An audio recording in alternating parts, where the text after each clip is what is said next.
Welcome to the live stream. We got a different setup today. Joined with Larry, of course, as usual. And today we're going to go through some things that we have conceptualized this morning on the whiteboard.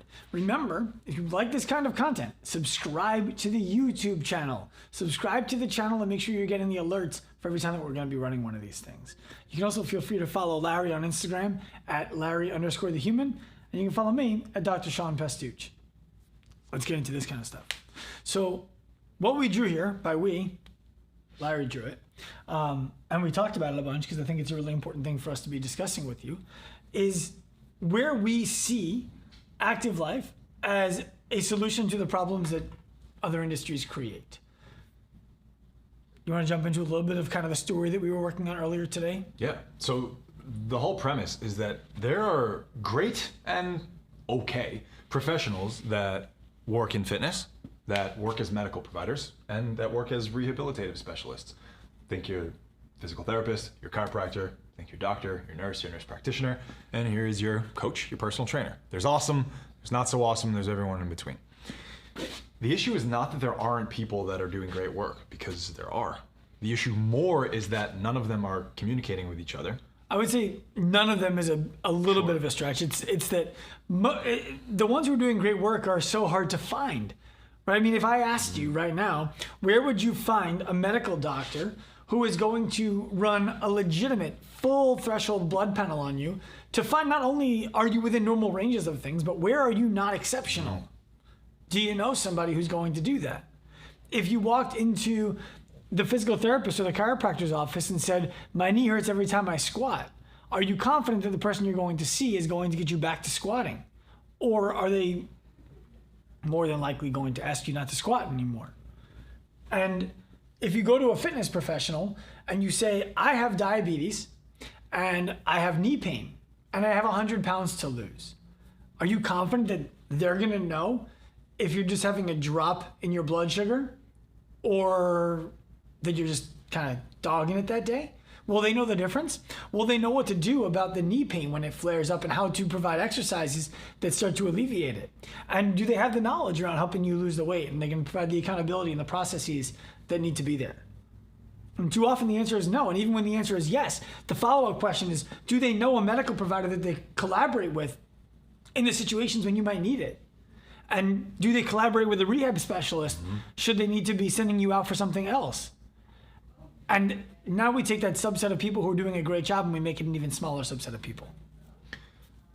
I imagine that if you were in that position, or you know someone that was in that position, you would like to be considered by all three of these people who are serving vital roles, and have them be consulting as a team to make sure I'm aware of who this patient is, I'm aware of all of their needs. This is my scope. I'm gonna make sure that they are very well taken care of here. This is my scope. I'm gonna make sure they're very well taken care of here. And this is this person's scope and they're well taken care of. And I imagine that life would be much better if these three people were communicating to each other about the margins of their scope, and each of them knew about the other scopes sufficiently such that they all knew when and where it was right for each of them to be doing their job well. Yeah, and what Larry just spoke to there at the end is the abundance mindset. Part of the reason why what we're talking about needing to exist, which we believe exists right here, and we'll get into it momentarily, is because too many of these people are concerned that if they don't get the next client, they won't find another client. Too many of these people are concerned that if these people can help their existing patients to get out of pain, well then what's their use? What's the relevance of their profession? And too many of these people are concerned that if these people are going to be coaching nutrition and physical fitness and making it so that they don't need this profession in the first place, where's my seat at the table financially? Yeah. And we believe as a company that there are enough of these people, enough medical providers who don't think that way, and that there are enough rehab providers who don't think that way, and that there are enough fitness providers who don't think that way, but that they are not connected well enough. They don't have a way to find each other. They don't have a way to work together. And there isn't somebody in the middle who's able to coordinate all of the different elements and provide the services at the fringes of each of them. So, for example, we talked about is your blood sugar just canyoning, or are you dogging it this day? How many of these people know the answer to that question? It's not in the NASM. They don't talk about it in your ISSA cert. They're not advertising it over a glute specialist. So we're going to teach it here. How many of these people know the difference between inflammatory knee issues and degenerative knee issues? These people know it, and they know that these people don't know it. So they don't make the referrals over here. And so we're teaching it over here. And now what happens is we start to end up in a space where there is somebody who lives in the middle who isn't necessarily the best in the world at getting people athletic performance, who isn't necessarily the best in the world at helping somebody have a fun group class experience, because it's not what they're trying to do. And when somebody comes across their front, they're going to send them to the appropriate place. And what this does is it frees the need for the individual in the world, who is the one who is struggling with whatever is going on, to have to figure out for themselves, where am I supposed to go? One of the most frustrating things that person will experience is when they find that they have to choose, do I need a fitness professional right now? Do I need a doctor right now? Or do I need a rehabilitative specialist right now? And if I have to choose, how do I make that decision? And more than that, if I believe that I need all three, what happens if all three of them disagree with each other? Right. What happens if you get a doctor who's saying, you don't need this right now, and a rehab provider who's saying, you need some fitness after this, but I wouldn't do any of that stuff, and a coach who's saying, I don't understand why these two people are telling you not to do all of the things that I think you should do right now. And then you end up with a discombobulated set of professionals who haven't effectively communicated about what is going to be a complete, effective, and long-lasting solution for the client. And the problem there is you're forced to decide which one you believe. As the client. Yeah. Yeah. You have to decide you have to triage all of these things for yourself. And if you're not trained to do that, That'd be very, very difficult. And you might be spending a lot of time and a lot of money, a lot of energy, not ever feeling like you're getting unstuck. And the person in the middle is going to be someone who is going to be able to understand the implications of each of these three arenas such that they can pick up where each of them leave off. So let's give examples of where each of these might leave off so people can start to conceptualize what goes on here in the middle. Our mission statement at Active Life is that we want to humanize the doctor, professionalize the coach, to empower the individual. All so that everybody on here can win. It's not a zero-sum game. In fact, it's an infinite game where the better these people do, the better these people do, and the better these people do. There's plenty of money and there's plenty of people who need to spend it to get the results that they're looking for. There are not plenty of people who are providing the results that people want. That's the unfortunate reality. And how do we know that? We know that. It's a great question. We know that because we just went through an opioid epidemic that we just stopped talking about. It hasn't really ended. We just stopped talking about it. We're in the middle of an obesity epidemic where 67% of Americans are overweight and 42% are morbidly obese. That's an unacceptable number for us to be dealing with. How do we know that this isn't working as well as it could? So I'm going to get to that one in a second. So it's not the person's fault that they are hurt, that they are on medication, that they are overweight, unless the person has all of the necessary information in front of them and have been taught how to understand it, which we haven't done. And so we can't blame everybody for their own problems. As much as I like personal responsibility, we can't blame everybody for the problem they're dealing with because they don't have the information to make the decisions for themselves. And we need to do a better job providing it to them. Now, the way that we know that this isn't working is we still have, I believe it's 1 in 2 people walking around right now in this country with some kind of musculoskeletal pain. That's unacceptable. I believe that this industry contributes to people not seeking this one because they tell people, you're too old for this. Find something else to do. Your body's not meant to do those things. Yeah, I mean, it's a friend of mine from school is a dentist now. Really, really smart girl. And she has been a very high level athlete for most of her life. She had 2 meniscus surgeries 4 or 5 years ago, and she asked about running. And the doctor told her, if you have to, okay. If you don't have to, I would find other ways to exercise. So just never run again. Not unless you absolutely have She's to. 30? She's 30. How did she respond to that? Okay. And stopped? Well, she's leaning into whether or not she actually has to. She's having conversations with people who are showing her other ways to consider things and when it's going to be okay to run, what the implications, what the red flags are of not to run, how much to run to make yourself able to eventually run as much as you want, et cetera, et cetera, et cetera. But at first, what did she know? She didn't know what she didn't know, to your point. Yeah, well, so we just recently had a situation like this with one of our one-on-one clients, where I believe it was Mace's client.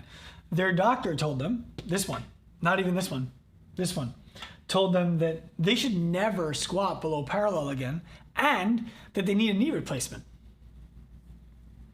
This was a surprise to the client of ours because she was feeling better.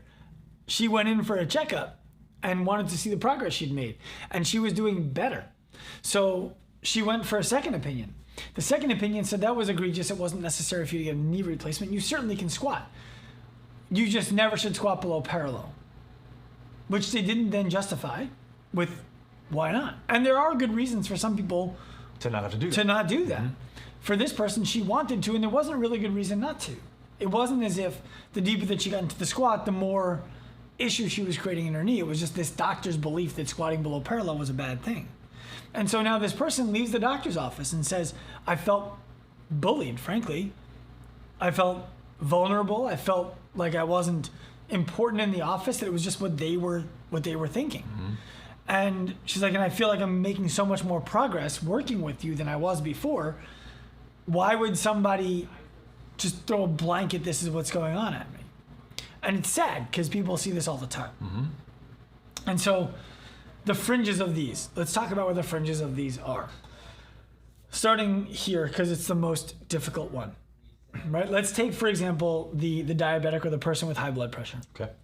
The person with high blood pressure or the diabetic is on medication. It's not this person's job or this person's job to tell them you don't need medication. It is not their job. It's not this person's job or this person's job to suggest other medications. It is this person's job to create the internal environment in the client such that they would not need medication in the first place. And then ideally to collaborate with this person to help their client understand, what questions do I ask this person when I go in? What information do I need to be able to provide to this person to make sure that they understand my intent is to get off of this medication safely? Not to say my coach said I shouldn't be on medication, but what must be true for me to start considering coming off of medication, reducing my dose? It is not this person's job to prescribe the nutritional content that they should be eating, the exercise routine they should be on, or to provide the accountability that they're actually doing it. Think of this person in this scenario as the CEO of that condition. They are the CEO of that condition. They're telling you that you need a fitness department, a nutrition department, and an accountability department. Then they leave it to those departments to do those jobs. If this department doesn't know how to do it, this is where we pick up at the fringe. Does that make sense? Yeah. We move over to here. Somebody finishes their rehab. Their insurance says this person's reached maximum therapeutic benefit post-shoulder surgery. They have 4 anchors that are in place to handle a rotator cuff tear. Okay? They finished surgery here, then went to 14 weeks of rehab here. The rehab specialist's job is now being stretched to the margins of their scope to design the return to life protocol. How often do you work out? How much weight do you lift? What ranges of motion? What planes are you moving in? What exercises are you doing? What are you omitting? When do you bring it back in? All of those things. Most people here, no disrespect, don't have the education as to what to do about that. This person does. This person does. Maybe this person's job is only to help this person go from here to here to here. It might not be their client for life. Mm-hmm. And that's okay. Their job is not necessarily to do that. It could be to get them to somebody who can help them to maintain the changes that have been made and improve their fitness without having to consider their shoulder. That's where this person comes in. Now, let's talk about the margins of the fitness professional. How many people join a gym to lose weight and don't? How many people join a gym because they're dealing with mobility issues or flexibility issues and they thought that getting fitter would help them move better, and they don't? This works for a lot of the people who show up, whether it's one-on-one or in the group. It doesn't work for everybody. There might be 20, 25% of people who show up at the gym for whom it is not a fit. They try it out for a month, 2 months, 3 months, a year, and nothing changes. And then they leave. They go try a different fitness modality. They're now at Orange Theory. They're working with a personal trainer in the gym who's putting them on the leg extension machine. Or they did make change, but it also came with some frustrations or aches or pains that they didn't anticipate accumulating along the way. Right, and then they think that that's the only way to make those changes. Right. For that person, this is the perfect professional. And then maybe they get where they want to go, and then we send them back to keep it. Mm-hmm. This is not a competition. There's too much thought around, if some of the pie goes here, then it can't be here or here or here. Mm-hmm. That if some of the pie goes here, then it can't be here or here or here. That if some of the pie goes here, then it can't be here or here or here. It's not how it works. Architects don't worry that the interior designer is going to take away their business.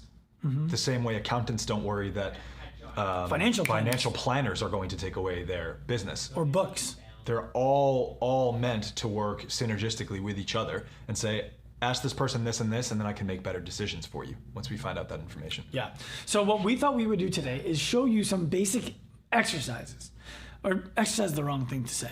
Markers. We'll call them markers. For indicators. What? Indicators? Even better. We'll call them indicators.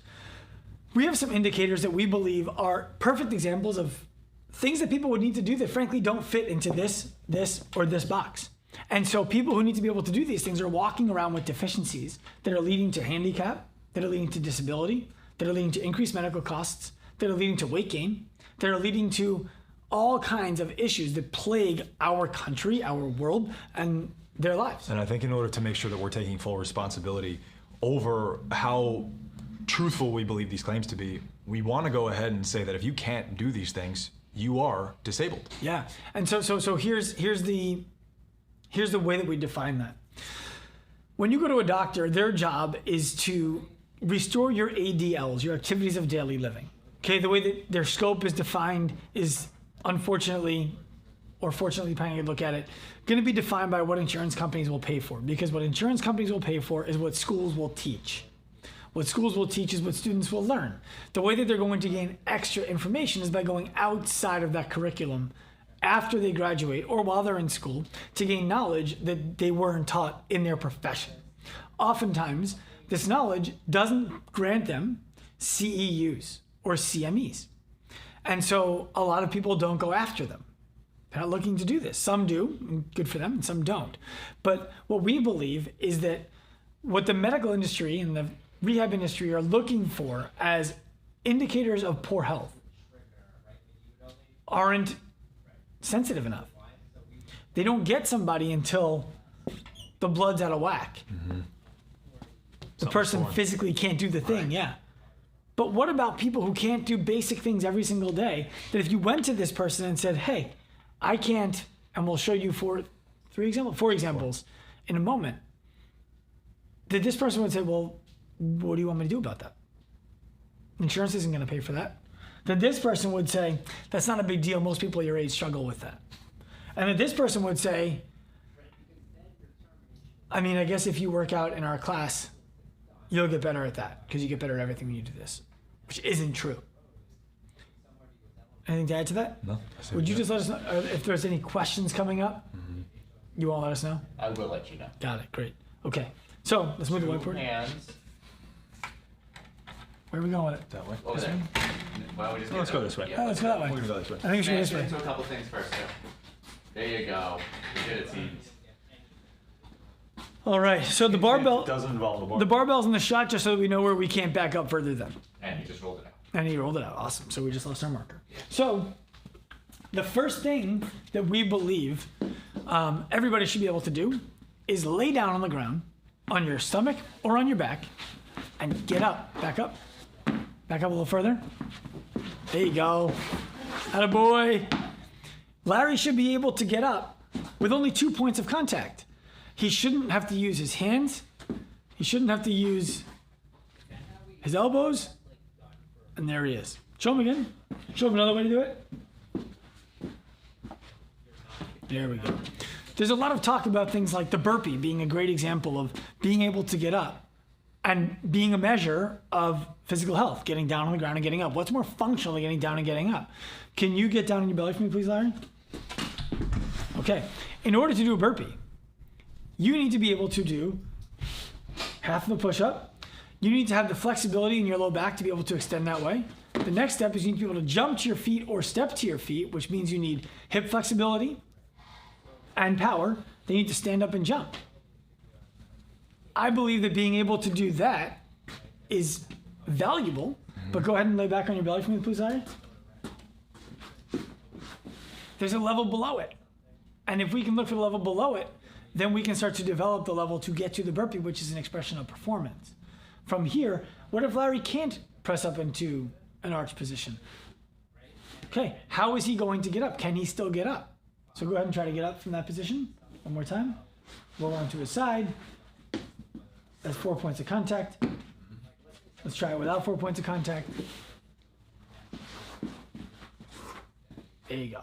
Beautiful. So the point that we're making there is there was actually a study, I believe it was in Brazil, you said earlier, that studied longevity of people. And what they found was the number one indicator of longevity from a physical expression perspective was their ability to get off of the ground without more than 2 points of contact. And what's this really showing us? It's showing us that people who can get off the ground with 2 points of contact and no more are probably musculoskeletally healthy on average. If you can get into and out of those positions musculoskeletally, you're probably healthy. And if you are healthy musculoskeletally, what that means is you can probably do a lot of things, which means you can probably make sure that your hormones are balanced, which means that you can get into activities that you want to do, which means you can probably regulate your body weight, which means that you can do a lot of things that keep the kind of person that you'd like to be, that keeps you healthy. It also leads to a life with less fear. And living with less fear will allow you to do more things than you would otherwise do. All indicating activity keeps us healthy. Yeah. Okay, let's move to the next activity that we want to show them we believe is imperative. So Larry's pulling over a 12-inch box. 12 inches are our arbitrary height for today. We want to say about knee height. So there's a little bit low for Larry, but knee height. The idea of this is we want you to be able to simulate stepping off of the curb and stepping into a pothole or into a larger drop than you thought. So we believe everybody should be able to step off of a box like this, land on one foot, not worry about breaking a hip, twisting an ankle, rolling a knee, or falling down. If you know somebody who's in their 60s, their 70s, their 80s, it's likely that you know somebody who can't do that comfortably, who would fear doing that, who you would say, yeah, I'd rather you not do that yet. Maybe hold my hand to do it. And the issue with that is we're seeing age. We're seeing aging as the disease process that leads to somebody not being able to do that. You may be surprised how many people you know who are your age who can't do that. Right. They would land, they'd be wobbly, they'd fall over. Now the question is, do you know how to get someone who is 60, 65, 70 to be able to do that if they have a joint replacement? Right. Even if they don't have a joint replacement. They have arthritis in their knee. Right. Does it mean that they shouldn't? Definitely not, in our opinion. It's, well, we should make sure that they have all of the constituent pieces necessary to be able to well. And it's putting those together and building those that is so valuable. Yeah, totally. What is that over there? Oh, Sprinting. That's exercise number 3. We believe that you should be able to sprint for 10 seconds without a warm-up, without breaking down and falling to the ground. This is one of those places where we actually start to test the more youthful people who are going to be watching this feat. Right? You understand, maybe grandma can't jump off of the box. Maybe grandma can't get on the ground and get up, but that's just a factor of age. If she worked out her whole life, she'd be able to do it, and I could do it. Can you go from a dead stop to a full sprint for 10 consecutive seconds without worrying about pulling your rectus femoris, pulling a hamstring, hurting your lower back, tearing an Achilles, injuring your plantar fasciitis? Like, is there something that you're worried about from doing that? Are your peers worried about doing that? And we've heard people who've talked to their doctors, like Larry just described, who were told, you shouldn't do that unless you really have to. Okay, well, good thing for us that we're out of the food chain now. yeah. Good thing for us that we're able to live in lives where there are devices that assist us in moving from place to place all of the time. That's not human. That's human marriage to science so that we don't have to evolve because we're failing to. That's the reality. So sprinting for 10 seconds consecutively without a warm-up is one of the four that we're going to go over today. Okay? Last one. Yeah, so the last one, I'm going to walk off camera for a second. We just put together this new whiteboard, and by we I mean Cleary, because he's the only one in the room with building skills. This piece of paper is going to be on the ground, over there, on camera. You should be able to pick that up without a secondary point of contact for support. So if you find yourself needing to do what Larry just did, reaching down, putting a hand on a knee, or you reach down without the hand on the knee, you grab it, and now to get up, there's support being had there. We have a problem. Stop victimizing me. Sorry, Sean. So the reason why this is so important is think about how many things we pick up off the ground every day. Is squatting an essential activity? Maybe. Maybe not. Is the way that we pick that up something that I'm really concerned about? No, I don't care if Larry squats down to pick it up. I know people who do this. They like it. I don't care if he hinges to pick it up. He did that already before. He's not going to do it again, I guess. No. Yeah, it's cool. But you should be able to pick it up without having assistance to stand back up from the bottom position. And we made a list of 60 things like this that we think are important. And the list goes on and on and on. The point I'm making is if somebody walked into your gym today and said, I can't do that, or said, I want to get fitter, would you ever think to ask them to do that? And if the answer is no, do you have the skills to teach them to do that? And if the answer is, I think so, well, then the answer is no. You're not sure, and that's okay, because you haven't done it. You haven't tried it. That brings us back to this. Grab it for me, please, Aaron. We lift now because we destroyed the whiteboard. We have a second one. So it brings us back to this. The idea that it's not your job to do those things if you live here. And it's not a knock on what you do for a living. It's not a knock on the education that you have. It's not a knock on the things that you believe are important. They just don't fit. Those things just don't fit here. This person's not going to help somebody PR their squat clean. They're just not. They're going to help somebody who's over here help somebody PR their squat clean. But they're not going to prioritize it over here. This person doesn't care how many muscle ups you can do in a row. They're not going to ask you to walk around on your hands. They're just not things that this person cares about. So they're not going to be as good if they're fully dedicated to those kinds of things as this person is. I want to be clear. Those things are important to the person who decides that they're important to them. And I'm not minimizing them. It's speaking to the difference in what this person is supposed to do from what this person is supposed to do, which is governed by the education that they have and the experience that is thrust upon them. Anything you have to add? No, I think that's well described. Robin Myers says she's done with helping people PR their squat clean. Robin, we Myers want to is let you know that Cleary doesn't know that you identify as he. Go on with his question. Was also born as he. Right.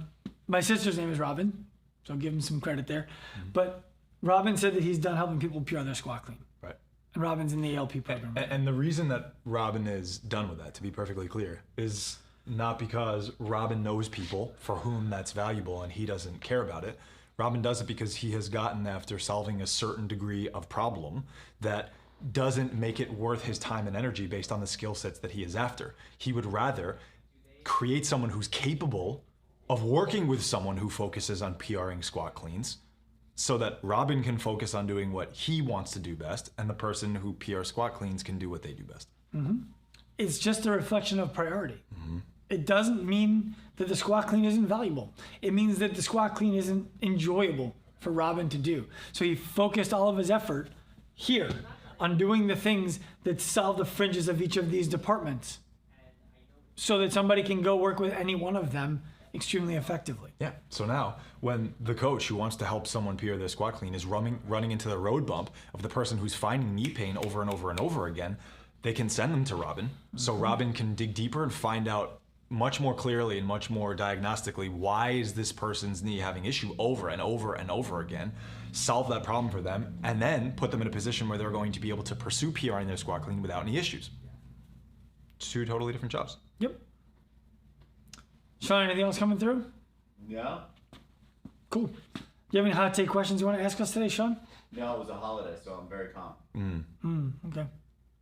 Great. Oh, good talk. This has been real. Yeah. All right, turn pro. See you guys then.